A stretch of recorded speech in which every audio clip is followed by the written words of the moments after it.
Boa noite, meus irmãos. Nós estamos aqui mais uma vez nesse culto de quarta-feira, onde nós estamos aprendendo um pouco mais sobre o livro do profeta Abacuque, e é uma alegria tê-lo aqui mais uma vez.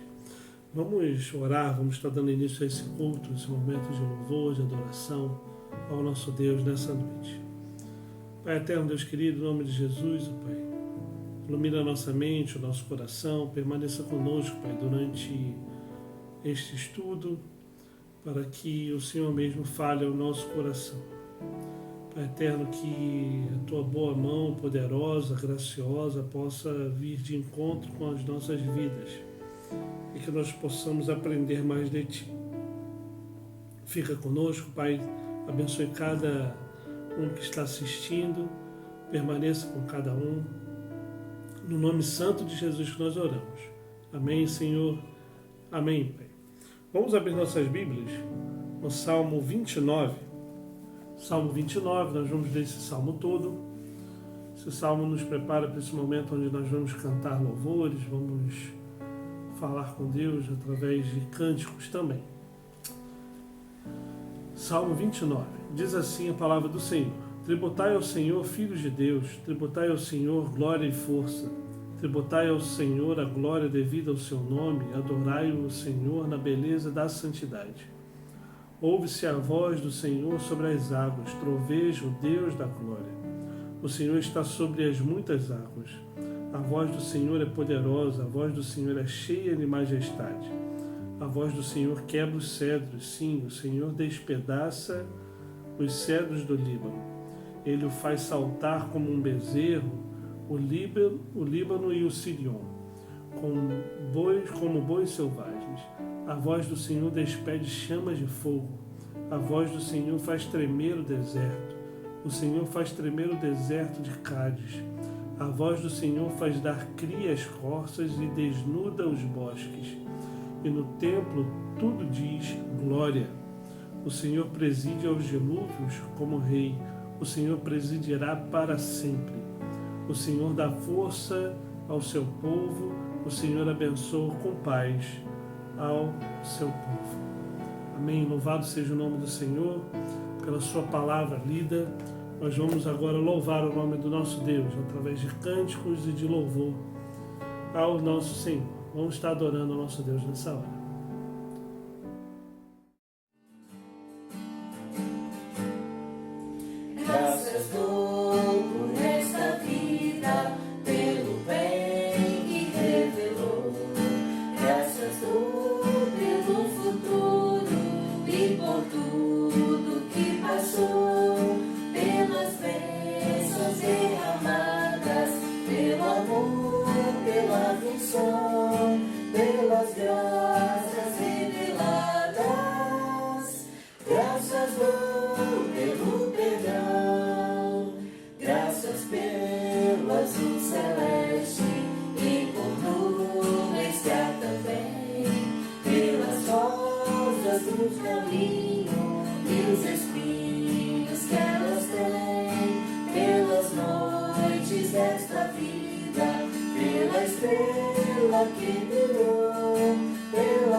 Descendeu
cantamos louvores a Deus, já falamos com Ele através da oração. Agora vamos abrir nossas Bíblias no livro do profeta Abacuque, capítulo 2. Nós vamos ler do verso 6 ao verso 20 da palavra de Deus. Abacuque, capítulo 2, do verso 6 ao verso 20.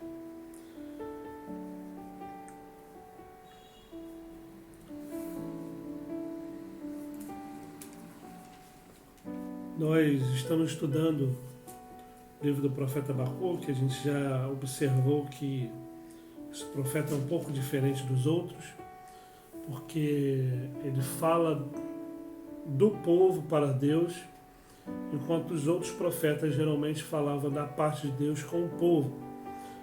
E o profeta Abacuque ele fica um pouco indignado porque o povo de Deus estava pecando contra Deus e parecia que Deus tardava em tomar algum tipo de atitude.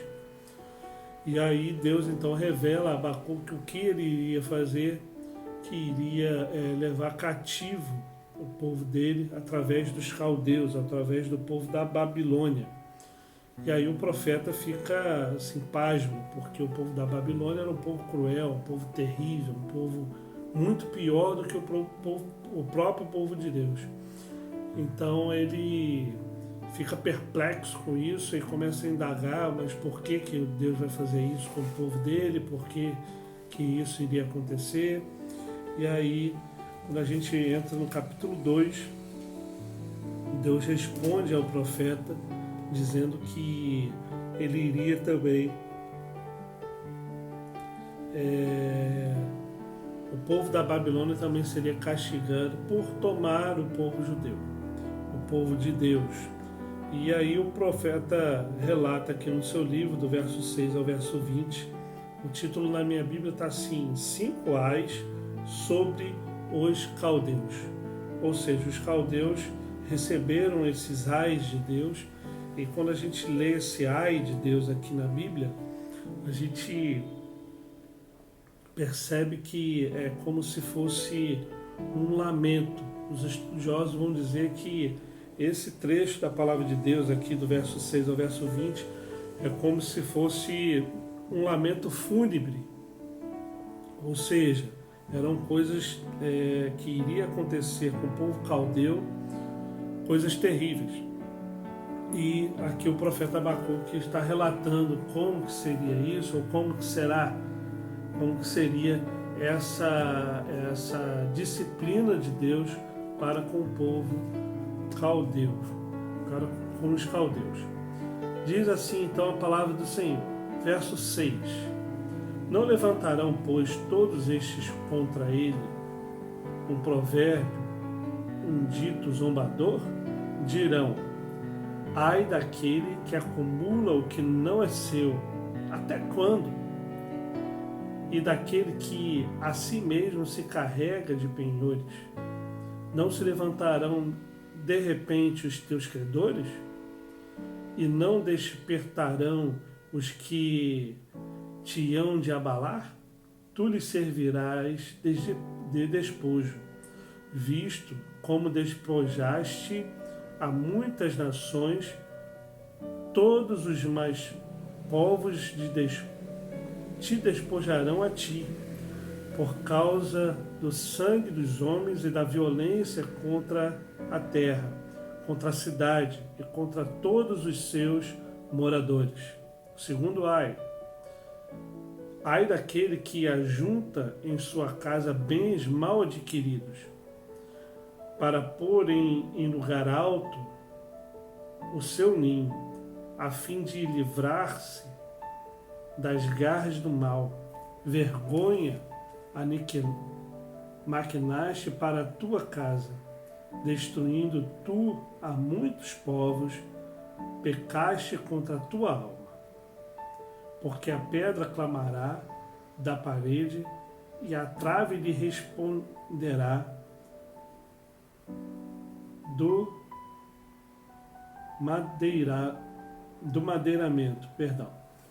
Ai daquele que edifica a cidade com sangue e o fundamenta com iniquidade, não vendo do Senhor dos exércitos que as nações labutem para o fogo e os povos se fatiguem em vão?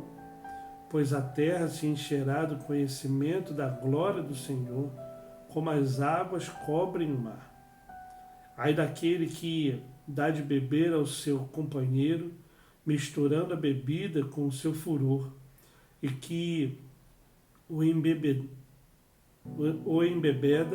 para lhe contemplar as vergonhas.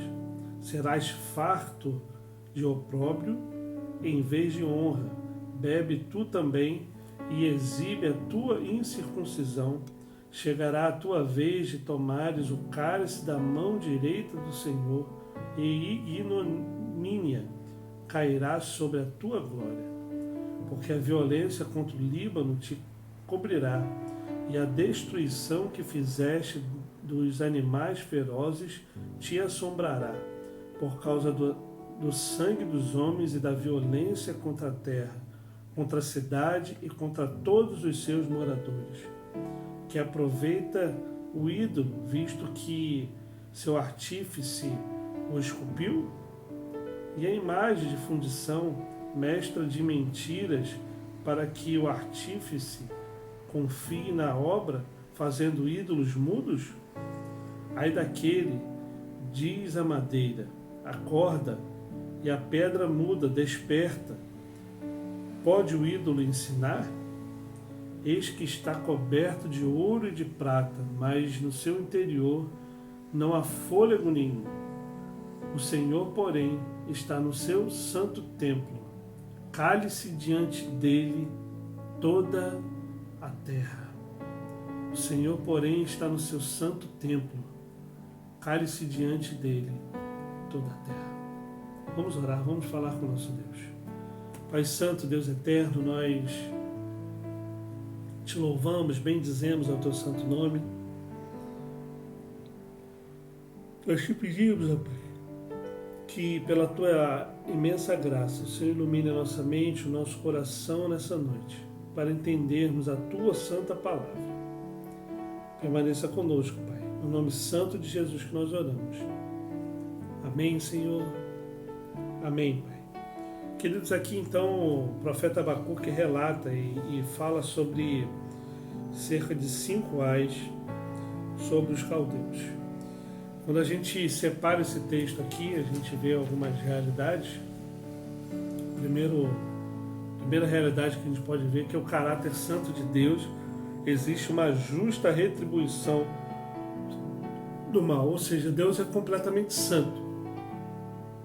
E sendo Ele completamente santo, Ele não compactua com o mal, com o pecado, com o dolo das pessoas.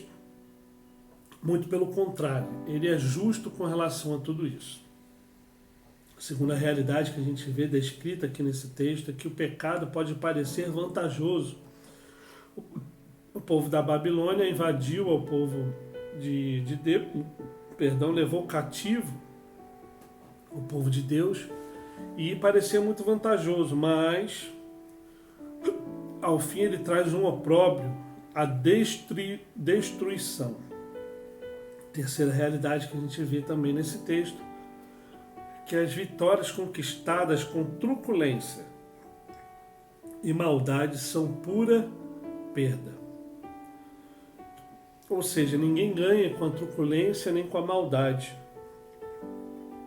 É isso que a gente pode aprender nesses versos que a gente leu. Em outras palavras, o profeta aqui começa a indagar aos caldeus, entre aspas, né?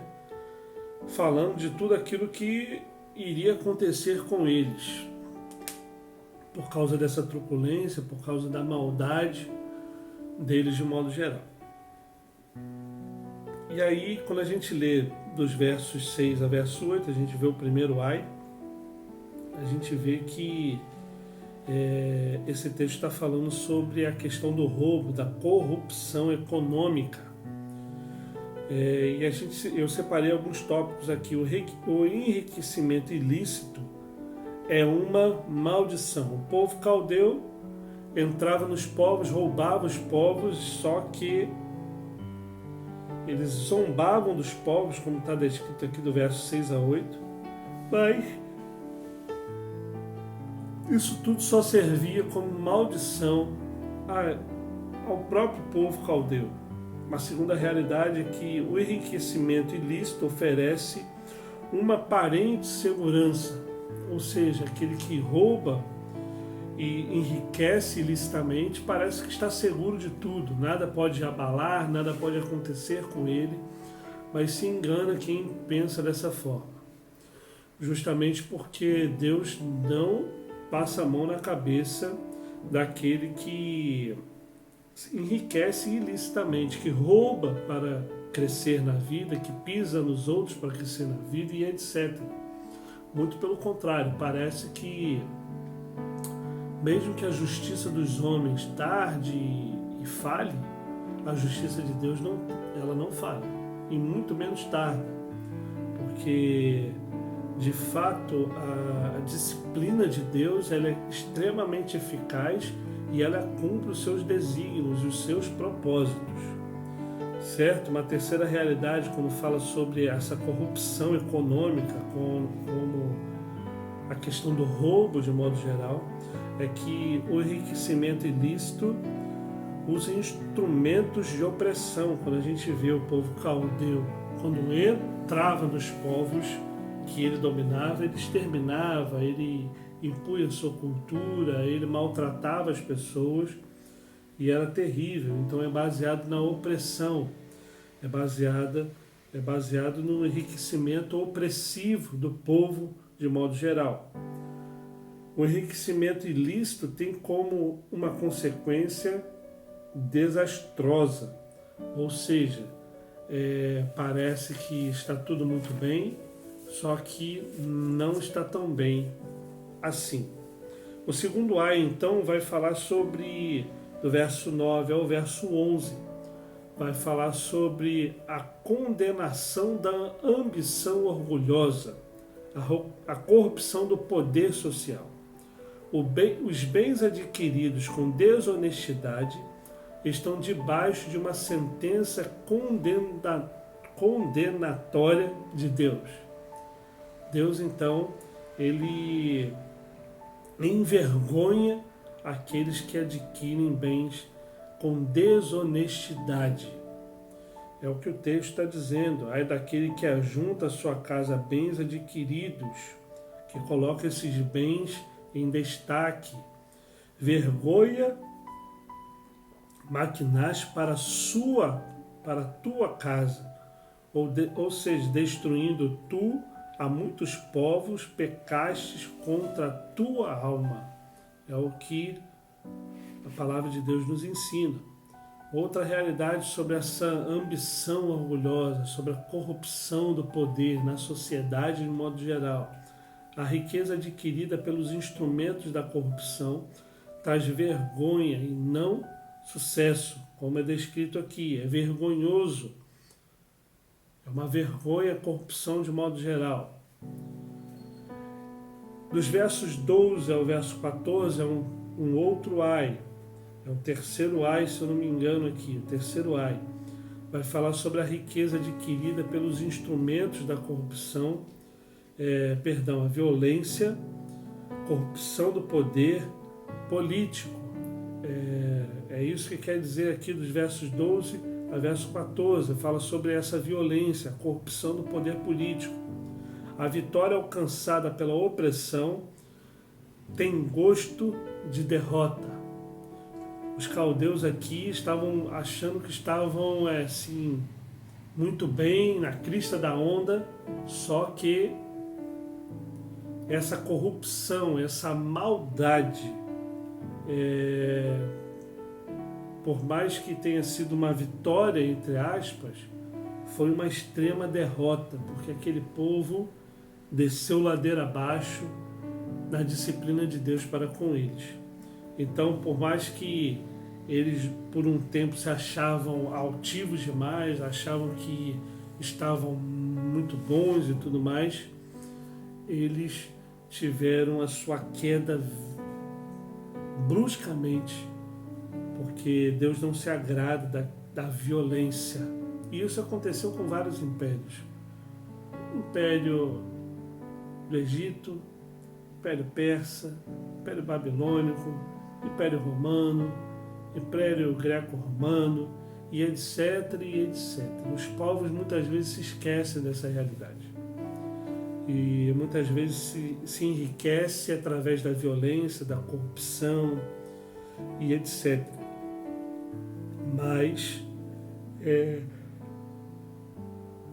por mais que eles passem esse período de vitórias, entre aspas, a queda deles é certa, porque Deus não se agrada da violência dos povos. Os reinos deste mundo vão sucumbir, mas o reino de Deus vai triunfar. Ou seja, na guerra, vamos dizer assim, do bem contra o mal, Deus, a bondade de Deus sempre vai ganhar. Então a gente precisa estar do lado dessa bondade e praticar isso também. Porque por mais que a gente pense que por um tempo a maldade está vencendo, não, o reino de Deus vai perdurar e vai triunfar. Ele vai vencer e ele já venceu. E isso é uma realidade. Do verso 15 a 17 é um outro ai, que vai falar sobre a embriaguez, a corrupção do poder moral. E aqui é interessante que do verso 15 a 17 vai falar sobre essa questão da pessoa que bebe e oferece essa bebida ao companheiro, só que essa bebida batizada, vamos dizer assim, é misturada com outras coisas para enganar, para fazer com que a outra pessoa caia em humilhação e etc. Então, quem humilha e desagrada o próximo atrai sobre si o juízo de Deus. Ou seja, o juízo de Deus recai sobre as pessoas que enganam umas às outras, e aqui ele usa dessa metáfora, desse exemplo da bebida, de modo geral. Deus é o vingador daquele que desagrada o próximo para o explorar. Quem vai cobrar a fatura, a conta daquele que foi explorado é o próprio Deus. Então nós precisamos ficar atentos a essa realidade. Por mais que quando a gente sabe do que a gente está dizendo aqui no Brasil aconteça a questão da corrupção, a questão do dolo contra a pessoa, a questão política de modo geral, roubos, corrupção e etc. que acontece no Brasil, saiba de uma coisa: quem cobrará essa conta não vai ser só a justiça brasileira e etc, e etc. Deve cobrar também. Deveria, pelo menos. Mas o próprio Deus há de vingar daqueles que foram lesados e explorados de forma ilícita, de modo geral. Uma outra realidade que a gente vê aqui do verso 15 a 17: toda sorte de violência é um atentado contra Deus e sua criação. Deus criou todas as coisas, Deus criou o homem, a sua imagem e a sua semelhança. Então, qualquer tipo de violência contra a criação de Deus é um atentado contra o próprio Criador, contra o próprio Deus. Nós devemos levar isso em consideração, porque senão nós estaremos perdidos. Então nós devemos cuidar um do outro, não maltratar um ao outro. Por isso que na igreja a gente precisa, em vez de criar contendas ou muros, nós precisamos criar pontes. Nós precisamos criar amizades, não barreiras. Isso é importante nós pensarmos e vivermos. Do verso 18 a 20, então, ele vai falar sobre mais um ai que apresenta uma realidade da idolatria, a corrupção do poder espiritual. Notem que a gente falou aqui de uma corrupção econômica, a gente falou de uma corrupção social, econômica, social. Nós falamos sobre uma corrupção do poder político de modo geral. Nós falamos de uma corrupção moral, ou seja, o verso de 15 a 17 vai falar sobre a moral do povo caldeu, que não pode ser a mesma moral nossa, porque eles enganam ao próximo. E, em quinto lugar, nós estamos falando sobre uma corrupção do poder espiritual, que está descrito no verso 18 ao verso 20. Um destaque aqui: os ídolos são absolutamente impotentes. A gente já falou um pouco sobre isso nas escolas bíblicas dominicais, falando sobre os ídolos do coração. Se você não participou, dá para assistir lá nos links no canal do YouTube da igreja. Pode participar lá, são várias aulas sobre os ídolos do coração. E, de fato, os ídolos são completamente impotentes. E aqui está descrito isso. Ai daquele que diz a madeira corda. O profeta Abacuque vai perguntar no verso 18: que é proveito o ídolo, visto que seu artífice o esculpiu? Deus não foi criado por ninguém. Ele é soberano sobre os deuses. Os deuses esculpidos por mãos humanas são meros ídolos. E existem ídolos que nem são esculpidos por mãos humanas, mas nascem no coração, nascem na nossa mente. Às vezes nós mesmos somos os nossos próprios ídolos, o nosso ego aflorado, a nossa própria vontade aflorada e etc. Nós precisamos tomar um sério cuidado com relação a isso.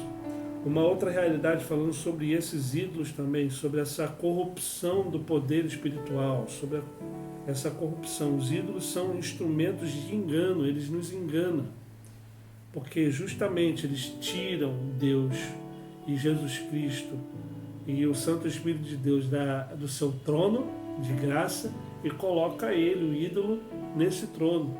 Ele substitui, como se pudesse isso acontecer. 3. Os ídolos são desprovidos de vida e poder. Ou seja, o texto aqui é claro, não existe poder nos ídolos. Nenhum tipo de poder. D. Os ídolos estão debaixo de maldição. O texto aqui também fala, e é claro isso, vai falar sobre os ídolos não têm fôlego nenhum, eles são completamente nulos em seu poder, autoridade. Por isso eles estão debaixo de maldição, porque tudo aquilo que tenta destronar a Deus é maldição para a nossa vida, certo? Então todo ídolo que nós temos no nosso coração é maldição para a nossa vida, porque nos afasta do Deus das bênçãos, do Deus verdadeiro. E finalmente ele fala: somente Deus é soberano e digno de adoração, que é o último verso aqui que eu li mais uma vez, eu vou ler de novo. O Senhor, porém, está no seu santo templo, cale-se diante dele toda a terra. Meus irmãos, que texto forte, porque é um texto que fala muito ao coração. É um texto que é tremendo, porque revela a soberania de Deus. Revela que somente Ele é Deus, somente o Senhor é Deus. Se a gente pudesse resumir todo esse estudo de hoje, ele é basicamente o seguinte: se a gente pudesse resumir rapidamente,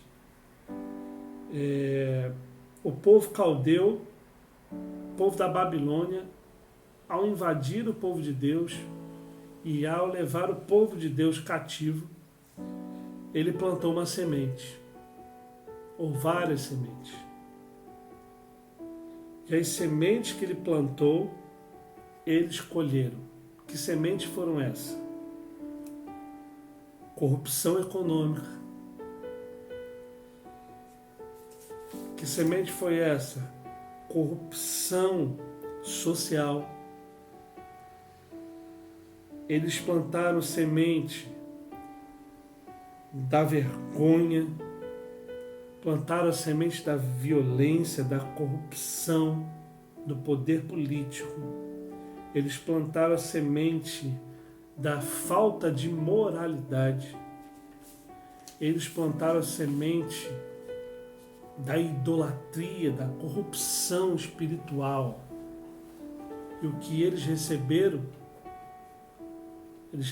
mais corrupção, mais punição, mais disciplina da parte de Deus.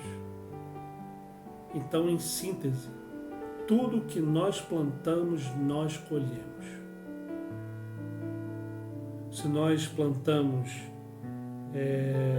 o que a palavra de Deus nos ensina a plantar, que é, por exemplo, o fruto do Espírito, amor, bondade, benignidade, mansidão, longanimidade, alegria, etc., nós vamos plantar, vamos colher isso tudo. Agora, se nós plantamos palavras amargas, se nós plantamos a fofoca, se nós plantamos a dissensão, se nós plantamos e queremos a maldade do próximo, se nós plantamos a discórdia, se nós plantamos o dolo ao próximo, se nós plantamos a corrupção, nós só obteremos, nós só vamos ter a maldade, a corrupção, o dolo contra nós mesmos, porque tudo que nós plantamos, nós colhemos. O alerta que Abacuque dá para o povo de Deus hoje é: o que vocês estão plantando? O que nós como igreja estamos plantando? Nós estamos plantando a semente da boa e eterna palavra de Deus no coração dos outros? Ou nós estamos plantando a discórdia, a maldade? O que a Igreja Presbiteriana de Araçás tem plantado no bairro de Araçás, Maranhão, Joque, Pontal das Garças, Darli Santos? O que nós estamos plantando? Que nós comecemos no Riviera da Barra, que nós comecemos a plantar sementes do Evangelho de Cristo, para que nós possamos desfrutar de uma colheita de pessoas salvas, libertas pelo Senhor das nossas vidas. Pense nisso. Comece a semear a palavra de Deus, palavra de amor, palavra eterna, palavra de transformação. E aqui eu não estou falando de pensamento positivo, não é isso. Muito pelo contrário. O que eu estou dizendo aqui é semeie, plante, não pensamentos positivos, mas a palavra de Deus. O amor de Deus na vida do próximo. Plante, semeie a alegria na vida do próximo. Plante, semeie oração um pelos outros, não a discórdia. Plante a longanimidade, a benignidade, a mansidão, o domínio próprio, a alegria. E aí a gente vai começar a colher desses frutos pessoas salvas e remidas pelo sangue do Cordeiro. Como eu falei algumas vezes, os campos estão brancos, prontos para a colheita. Deus já semeou na terra. Basta cada um de nós, a igreja dele, ir ao encontro dessas pessoas, falar do Evangelho de Cristo, plantar mais sementes desse Evangelho, para que nós possamos colher dos frutos do trabalho de Deus, que nos usa nesse trabalho, dessa missão, dessa missio Dei, dessa missão de Deus, aos povos que estão perdidos. O povo da Babilônia plantou coisas erradas e ele sucumbiu, foi destruído. Quando se ouve falar da Babilônia, até o povo do mundo sabe que Babilônia era um lugar de perdição, era um lugar do caos, era um lugar de pessoas maldosas. Até o mundo sabe. Porque eles plantavam tudo isso. Mas a igreja do Senhor, a igreja presbiteriana de Araçás, você e eu, nós, como igreja, nós devemos semear a palavra do Senhor para termos uma colheita de pessoas salvas pelo sangue do Cordeiro. Queridos, que Deus abençoe a sua vida. Pense nisso, nesse Natal. Amanhã é dia 24. E nós comemoramos o Natal no dia 25, sexta-feira. Pense nisso. Jesus Cristo veio ao mundo. Essa é a mensagem. O próprio Deus se encarnou. Ele veio até nós. Ele veio ao nosso encontro. Será que não é a igreja agora que deve ir ao encontro do perdido? Nós estávamos perdidos. E Deus enviou o seu Filho. E Jesus Cristo nos comissionou para ir ao encontro do perdido mais uma vez. Não para destruí-los, como a Babilônia fez. Muito pelo contrário. Para trazer uma palavra de libertação a cada um deles. Que em nome de Jesus nós possamos refletir nessa realidade, nesse final de ano, na reta final de ano. E que no ano que vem, pela graça de Deus, nós possamos pensar cada vez mais estrategicamente, baseado em oração também, e ir ao encontro do perdido. Como eu falei e falo de novo, não para trazer somente o prato de comida, mas para falar e trazer, levar o Evangelho de Jesus Cristo àquele que está perdido, para que ele, sendo achado pelo Espírito Santo de Deus, ele possa ser arrebanhado à igreja dele aqui na face da terra. Que Deus nos abençoe, que Deus nos guarde. No domingo agora, às 9 horas da manhã, nós temos um encontro marcado na nossa Escola Bíblica Dominical. E no domingo à noite, às 19 horas, nós vamos estar celebrando o nosso culto de louvor e adoração a Deus, nosso culto de Natal. Você é o nosso convidado. Participemos juntos, com todo cuidado, com toda atenção, com tudo que está sendo exigido, o distanciamento, o uso de máscaras, mas que você possa participar junto conosco nesse culto de louvor e adoração ao nosso Deus, nesse culto de Natal. Então, Deus abençoe a sua vida, um Feliz Natal para vocês. Que Deus abençoe. E como eu costumo dizer, eu falo isso na primeira pessoa mesmo, eu amo você, para ser bem pessoal, para ser tocado no seu coração. Que Deus abençoe a sua vida. Um Feliz Natal para você. E até domingo, às 9 horas da manhã. Um forte abraço, queridos. Deus abençoe cada um.